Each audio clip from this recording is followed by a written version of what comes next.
Hello and welcome to my Zamorak guide for players looking to do this boss in both normal mode and enrage mode up to 99% enrage. Whenever you're ready, grab your cup of tea, sit back, relax and enjoy. If you like my Runescape content, be sure to subscribe. Let's move on to the guide. Elite Dungeon 4 and Zamorak are high level content, and for that reason I suggest you have 90 plus combat stats, curses unlocked at level 95 plus prayer, 96 plus herbal and overloads, and at least level 68 or higher summoning. This is because you're likely going to need a Beast of Burden. In terms of recommendations, having the Twilight of the Gods quest complete is going to help you a lot at the boss because it provides you with 10% reduced damage. Having an active Demon Slayer task, the Demon Slayer Invention perk, or the Demon Slayer ability codex is going to be useful inside the dungeon, but will not work on the Zamorak boss itself. Throughout the dungeon you'll be out of combat quite a few times, so having the Persistent Rage Archaeology Relic power or an Adrenaline urn is going to be quite useful. Creatures inside this dungeon hit hard and you'll be taking plenty of damage, so having Magic Tank Arm and the Animate Dead spell makes pretty much everything easier, including the boss itself. Finally, a Power Burst of Vitality is going to be your best friend for the final boss. You can get to the entrance of this boss fight by walking to the ancient doors from the Archaeology Guild, which you can teleport to using your Archaeology Journal, going inside and clicking on this wooden crane. Alternatively, you can simply use the PVM Hub portal that is available currently, and after one normal mode or higher kill count, you'll be able to attune your own. The Elite Dungeon preceding the Zamorak boss fight can be done in 3 different modes, being Story, Normal, and Enrage mode. The modes we'll be focusing on are Normal and Enrage mode. Now after 25 Normal mode or Enrage mode runs, you'll be able to skip to the boss entirely, meaning you'll no longer have to complete the dungeon. You can do this without actually clearing the dungeon 25 times by simply joining a group that already has the 25 kill count thing unlocked, allowing you to skip to the boss despite not having 25 solo clears. If you want to skip to the boss by yourself though, you're still going to need to do those 25 runs. Now since the dungeon itself can get a little bit confusing and feel like a maze, you're going to want to use this map for your first run. The monsters inside the dungeon hit very hard and mostly attack you with magic attacks, which is why Protect from Magic and Devotion can help you out quite a bit. There are some monsters you want to watch out for, including the big demons you can see, which have a sort of reduced damage effect where you'll do very little damage. You're going to want to kill these last because usually the human NPCs around them can heal the demon, which can be quite frustrating. These NPCs that can heal are called Chaos Witch Menders or Chaos Witch Life Weavers, so you're going to want to focus those down first if you see those. There's one part of the dungeon that may seem a little bit confusing, and that's because you enter this big hall to go inside the jail, where you'll find your first mini-boss you need to complete or kill before you can move on. This area is filled with demons and dangerous enemies, so be sure to stack them up by maybe moving around a bit, especially if you're using Chinchompas with range. The jailer boss, who can be found on the first floor, is going to be quite strange as he teleports around and you may think he's bugged, but he's not. He'll start by teleporting to the northern side of the building on the second floor. After that, he'll teleport to the southern side of the building on the first floor near some scaffolding. Finally, he'll teleport to the ground floor, in which you'll be able to finish him off and open up the barrier that will allow you to continue to the next section. If you're struggling to figure this out, be sure to use the map I showed you earlier. Before you can enter the cathedral with the Eterna mini-boss, you're going to need to activate 2 corrupted wards. Start by killing one of these 2 demons you can see here, as you're going to need to kill one of these 2, or both if you're struggling with damage, to open up the west barrier. The western barrier will have another one of these greater demons which you're going to take out, including all the mobs that spawn around you. After finishing those off, the barrier will open and you'll be able to go inside this building and activate one of the 2 corrupted wards. Next, we're going to head east and do the exact same thing, except this time we're going to kill a bunch of these mages to open up the barrier, run through, and then click the corrupted ward to open up the final barrier to the church or cathedral. If there's still mobs following you, you can simply teleport out and go back in using the chest, as you can teleport directly to this location now. Alright, next is the mini-boss Eterna, which is quite a tough mini-boss, and I'll be showing you why in just a second as I move forward accidentally. It's because of these chaos traps or mines on the floor which do a whole lot of damage. Now you can avoid these by standing near the red barrier as shown, although you won't be able to avoid them completely. If you see one coming near you, you can use resonance, but there's a chance that a minion or the boss will actually snipe it. Your best bet is to use a Power Burst of Vitality when you see one coming near you to double your HP, effectively reducing the damage by 50%. She will spawn these traps every time she says Chaos will reign supreme. Now another mechanic she has is the burn mechanic, where she'll say you will burn and you'll see this blue bar depleting above your head. As soon as it reaches 0 and the bar depletes completely, you'll drop this smoke or red fire that will do a lot of damage to you if you stand in it. Either place it and move out of the way, or move out of the way, place it, and then return to your initial position, especially useful if you just place your Sunshine or Death Swiftness. Other than that, the boss fight is fairly long if you don't deal that much damage, because Eterna will teleport out every single time and then spawn a demon, then she'll come back, teleport out again, spawn 2 demons, and then finally come back for a 3rd time, in which you can actually finish her off. After finishing off Eterna, all you really need to do is go through these last few minions and demons until you reach the next portal, which will allow you to get to Zamorak. Once you've opened up the second portal, you can also simply teleport out, and after that you'll be able to come back in with restocked supplies. Zamorak is a boss that attacks with both magic and ranged while having 300,000 base life points, although do not let that number fool you, as in reality it's far more, as I'll explain. For the Zamorak boss fight, I highly suggest turning on your voiceover game sounds, as it allows you to hear what mechanics are coming based on what he is saying. What you should also know is that unlike the Elite Dungeon, Zamorak is poison immune, so if you have different gloves than Cinderbanes, you should use them. Secondly, you should know that Zamorak deals an immense amount of auto attack damage, so having access to a set of magic tank armor and the anime dead spell will make the fight significantly more relaxing. In fact, you can even camp Soul Split in normal mode and at lower enrages throughout the entire fight by using those 2 things to your advantage, which is why I suggest killing the boss with magic. In the arena, you'll notice these floating letters above pads. These pads must be activated throughout the fight to continue and will both benefit you and Zamorak himself. The buff to your character is known as an edict, while the buff to Zamorak is known as a hex. There are 6 pads in the arena, and the order you activate these in is completely up to you and is very much a personal thing. However, I started to like the order my buddy uses, which is 4, 2, 6, 1, 5, 3. This may seem a little bit confusing at first, but after doing the fight twice or so, it will be ingrained into your brain. The benefits of this order is that you'll be able to get cooldown reduction and healing bonuses early on, which only get stronger throughout the fight. This order also removes annoying mechanics like red traps and summons until basically the end of the fight. The red traps are especially annoying if you aren't paying attention, because they spawn on each pad that you still need to activate, meaning every time you want to activate another pad, which you're going to need to do, you have to try to avoid both a stun and a large magic hit.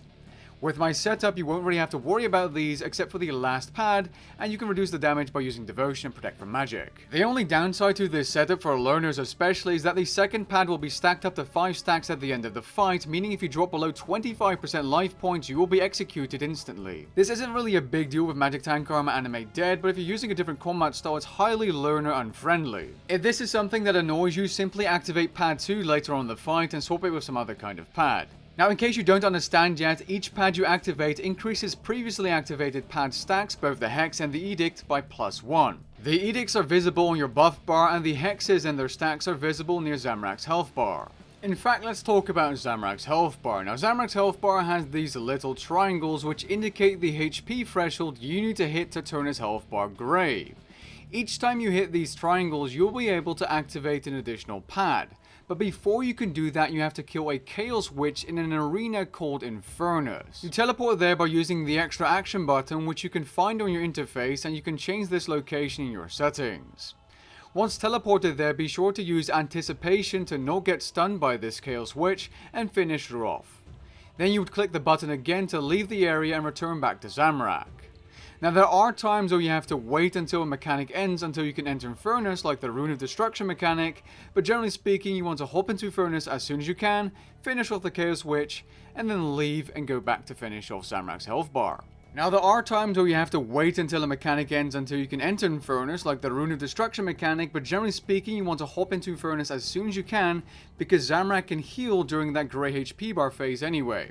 So you want to hop in as early as you can, finish off the Chaos Witch, go outside and deal damage, and get ready to activate your next pad. It's also worth pointing out that you shouldn't teleport in and out of Infernus without reason, as you gain a choking debuff every time you enter Infernus. That decreases damage dealt and increases damage taken. Now that you know how to progress through the fight and what to do with the extra action button, let's cover the other mechanics. One of the first mechanics you'll encounter is the Melee Slam, also known as Flames of Zamorak, where Zamorak will shout "the world will burn" and then slam into the ground and stab the soil with his wings, dealing major melee damage. Additionally, he will also spawn black smoke, which will explode once the yellow bar above your head becomes blue fully. This black smoke will also provide Zamorak with an effect that reduces incoming damage by 1% per rank, so you want to be sure to walk underneath Zamorak during this mechanic to remove the stacks. These stacks are identified by a combust icon on Zamorak's smaller health bar. Now if the melee damage of the initial attack is too high, you can use Debilitate, Devotion, even Resonance to reduce incoming damage. If you are to teleport to Infernus during this mechanic, you'll experience the explosion without reduced damage reduction straight away. I know this is a solo guide, but if you're doing this boss in a group, only one player will receive this smoke mechanic. So protect from melee on, walk underneath Zamorak, and you'll be fine. The second special attack you'll encounter is the Infernal 2 mechanic, where Zamorak says, step into the dark, meet your death, before launching a certain rune at you and placing you inside Infernus. Once inside Infernus, the way to leave is walking to the corresponding rune you can see floating above your head to get out. If you walk to the wrong rune and touch it, you'll take a huge hit, so be sure it's the right one. Now you'll also notice a demon minion inside Infernus which you want to kill, otherwise it will actually spawn inside the battle arena and assist Zamorak. Now it's also possible to phase Zamorak into the grey health bar during this mechanic, causing that chaos switch to spawn in addition to that demon minion. In that case you can finish her off too. Now something that is very important to know about this mechanic is that you are not safe from Zamorak's other special mechanic, Chaos Blast. Chaos Blast is indicated by Zamorak saying, I will tear you asunder, while he encloses himself within his wings, charging up the most lethal mechanic you will encounter in this fight, pre-100% Enrage. The longer Zamorak is charging this attack, the more damage it will deal against your character. He will say, feel the rage of a god just before launching the red colored projectile at you, which will do major typeless damage. Now you can launch the attack early, reducing the amount of damage by stunning Zamorak and then dealing a certain number of damage to the boss.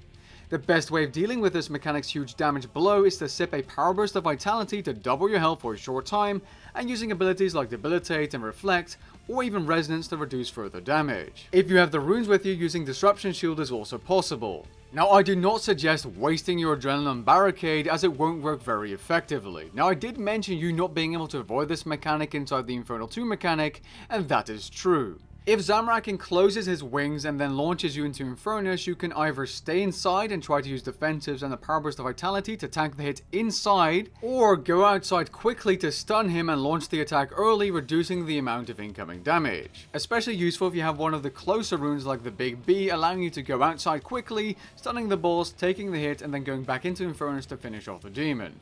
And don't worry about the demon, because at lower enrages it doesn't even run, so you have plenty of time to take it out. Again, while this is a solo guide, if you're doing this with 2 players, the amount of stuns actually scales, so you have to do 2 stuns, but one player can go outside to double stun the boss to launch the attack early, and the other player can finish off the demon inside as a bit of teamwork. Alright, the next mechanic is known as the Adrenaline Cage, where Zamorak will shout Chaos Unfettered, and you'll see this yellow colored cage around your character in combination with a message saying that Zamorak disabled your prayers. Now don't worry about him disabling your prayers, as you'll be able to turn them back on before the big magic bombs hit you rapidly. In this case, you'll take minimal damage. Now if it's still too much for you, you can use Devotion or equip a shield to reduce damage with Reflect. Now it's very important to know that you do not move during this mechanic, especially annoying if you're a melee player, otherwise you'll take both damage and have your adrenaline drained and suffer an adrenaline debuff for each hit you take. So basically, if you see this cage, hold your ground, slap your prayers back on as soon as you can, and you'll be fine. The final mechanic you'll encounter is this large red circle that Zamorak spawns when he says you're already dead, known as the Rune of Destruction. You want to stand in the middle of the 2 red areas to avoid taking constant damage, and if possible you want to avoid the black sludge moving in circles too. This black sludge will deal some damage and even stun your character, but generally isn't too dangerous. If you see the black sludge going into your direction, be sure to have Anticipation or Freedom abilities ready and keep dealing damage to Zamorak during this phase. If Zamorak's health turns grey during this mechanic, you will not be able to teleport to Infernus to attack the Chaos Switch during this mechanic until it is finished, meaning it's a time-gated mechanic. Alright, let's cover a full uncut kill. So I start off the fight with my General Sunshine rotation, obviously, which isn't anything special. You want to do this anyway because as soon as that charged pad hits 100%, you'll get full adrenaline, which is great for popping off ultimate abilities and thresholds, and if you have any specs, you'll want to get those off early. So as you can see, we have 100% and we start blasting Zamorak to bits. Now I know his first special mechanic will be that melee slam, so I put on my melee prayer here, move forward, collect that smoke, don't give him those stacks, and then go back to my sunshine. Now his HP bar is great, but I'm going to do a little bit more damage before hopping into Infernus, and I'll pop off a Debilitate to reduce incoming damage from the bomb. Boom, go in and attack the Chaos Witch. You're going to want to remember that this witch can stun you, so you want to use Anticipation or Freedom at the start so that you don't get stunned and you can do a bunch of damage and take her out quickly. After finishing off, I go outside and make my way towards pad number 2. This is where Bladed Dive and Double Surge would be coming in handy. Now once you make it to the pad, build up to 100%, pop off another 100% so you have Swiftness or Sunshine, and then enjoy that 100% adrenaline you get from the pad charging up fully. Now his next mechanic is going to be him knocking me into Infernus, so I won't be able to get off as much damage as I'd like, but I'm going to try my best. Now he's going to enclose his wings here as well, so the Chaos Blast mechanic after launching me into Infernus, so I want to get out as quickly as possible, and I can because I got the letter B, the Rune B. I stun him, deal some damage, pop my Power Burst of Vitality, you know, try and reduce the damage, boom, dealt with the mechanic, not too much going on, Soul Split back on, you know, go back into Infernus because we still need to kill that demon, and the Chaos Witch has spawned as well because we hit the grey HP. So we're going to take out both of these NPCs. After taking them out, you go back outside of Infernus, and I'm going to make my way towards the next pad, which is pad number 6. Now ideally you'd want to place some blades on Zamorak while you're walking to the other side of the arena to deal some more damage so that the grey HP bar is lower. I tried to SGB spec there, pretty, you know, it's a fail, doesn't matter. And yeah, it's just about dealing damage here and charging up another pad and enjoying that free adrenaline. This isn't the cleanest of rotations, by the way, and I know that, but, you know, it happens. It's PVM. I'm not perfect. And you can see the adrenaline cage mechanic here. I just turn on my magic prayer, and as soon as it ends, I turn back on Soul Split. I don't move, and I really have no issues with this mechanic at all. Now, you're going to see me attacking the boss a little bit longer, even though the grey HP bar has started, and then making my way towards pad number 1 before hopping into Infernus. And that's just because I had the adrenaline to dump, and I was in the middle of a rotation, so I could do that. It made sense. Next is another Chaos Witch, which we're going to take out and then teleport back out of Infernus to charge up pad number 1. Very similar to pretty much every other pad, we're just going to start with a 100% rotation, you know, with Sunshine. As soon as it's off cooldown, you see me failing here a little bit, doesn't matter. Revaugn the boss and just dish out as much damage as possible to get that HP down to go to the next phase and charge up another pad. Now you'll be seeing the next Chaos Blast mechanic here, where Zamorak encloses his wings. I stun Zamorak, deal some damage, and, you know, pop my Power Burst of Vitality again to double that HP. I also use Resonance, and the mechanic isn't that dangerous if you've done all that. Then it's back to dealing some damage and hopping into Infernus to take out another Chaos Witch. I'm going to speed this up because this is pretty much the same thing. We're going to move our way to pad number 5, you know, do our ultimate rotation, enjoy that free adrenaline, but then we see a new mechanic, Rune of Destruction. Now it doesn't really matter because I'm in the grey HP and I'm standing in the right spot, my Sunshine is in the right spot, and all I can really do now is pay attention to the black sludge and deal damage, because I cannot go inside Infernus during this mechanic. It's time gated. Now remember that the black sludge can stun you, and you may see me using Anticipation or Freedom randomly because I thought I'd be touched by the sludge and stunned, but I wasn't. But that's what we use them for. As soon as the mechanic is over, we go straight back into Infernus, we kill the Chaos Witch, and we're going to make our way to charging the final pad, which in my case is pad number 3. Now as this pad is trapped with the red trap, I'm going to use Freedom, you can also use Anticipation, Devotion, and Protect from Magic to reduce the damage and stun before hopping on top of it. Then all I really need to do now is dish out as much damage as possible to finish off the fight, and you'll even see me ignoring the smoke mechanic from the melee slam because the boss is almost dead. So there you have it. This is how you kill Zamorak in normal mode and up to enrages of 99%, because at 100% enrage you have a completely new phase which is very difficult and I've yet to become experienced at. That phase is called Phase 7. With that being said, we've come to the end of this guide. If you found it helpful, be sure to drop a like down below and maybe even consider subscribing, and I'll catch you guys in the next one. Peace.